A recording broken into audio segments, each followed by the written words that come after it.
So when LG first announced the G6, it came as a bit of a disappointment that the phone wasn't being powered by the new Snapdragon 835, with LG instead having to go with the Snapdragon 821. However, using the older 821 chip doesn't really seem to faze LG, with them saying that one of the benefits to using the Snapdragon 821 is that they've had a lot of time to optimize for it. Add to that LG has added heat pipes to the G6 to help it better dissipate heat and prevent thermal throttling, and in theory, the G6 should perform pretty well. But that's just in theory, right? So today, we're gonna pit the G6 up against the OnePlus 3T, which also uses the Snapdragon 821, and against the current PhoneBuff style speed test champ in the iPhone 7 Plus to see how LG's latest flagship stacks up to the competition. Alright, we'll kick things off by starting the stopwatches on all three phones, where the OnePlus 3T gets the step over the other two, with the G6 right there behind it, and the iPhone 7 Plus falling into third mainly due to its slower animations. The G6 takes the lead, loading up Facebook faster than the 3T,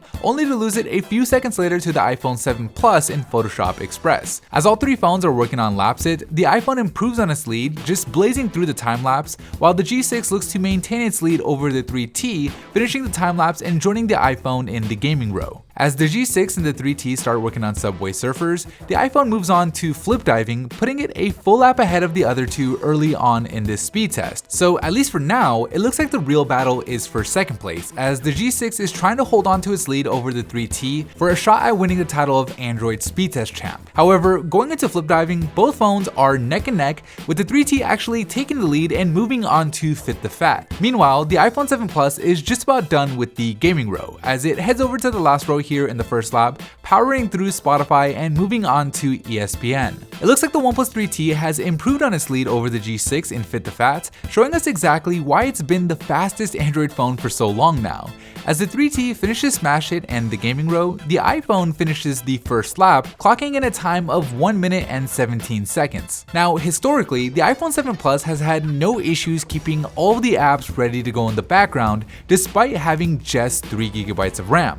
And that certainly looks to be the case here. On the Android side of things, only the OnePlus 3T, which finishes the first lap with a time of 1 minute and 32 seconds, has been able to keep all of the apps open thanks to its whopping 6 GB of RAM. So it'll be interesting to see how the G6 handles this second lap as it finishes the first with a time of 1 minute and 45 seconds, considering the G6 only has 4 GB of RAM. So there you go, the iPhone finishes the test with a total time of 1 minute and 50 seconds, with the 3T racing to the finish line just 8 seconds later with a time of 1 minute and 58 seconds. So moment of truth for the G6, it does have the first game in Subway Surfers open, as it does flip diving and Fit the Fat, as well as Smash It. So it did have to reload Spotify, but it did manage to keep all the other apps open, so impressive results in the second lap for the G6, with it finishing with a total time of 2 minutes and 19 seconds. Making the winner, and still PhoneBuff style speed test champ, the iPhone 7 Plus. Now we're gonna take a look at the individual app load up times in a second,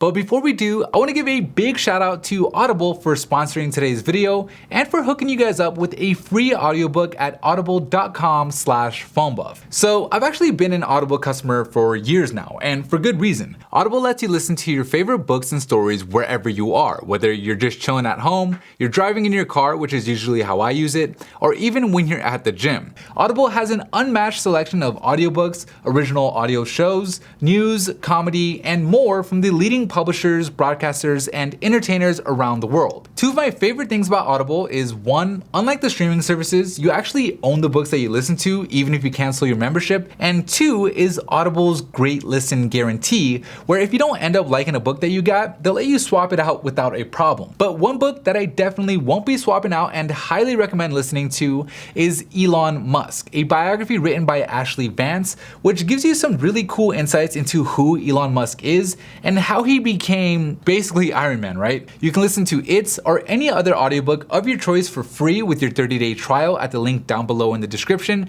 or at audible.com/phonebuff. Alright, as promised, here are the individual app load up times from each phone, where you can see how each phone did in the first lap. Anyways, that is it for me in this video. Thank you guys for watching, and as always, I'll see you in the very next episode.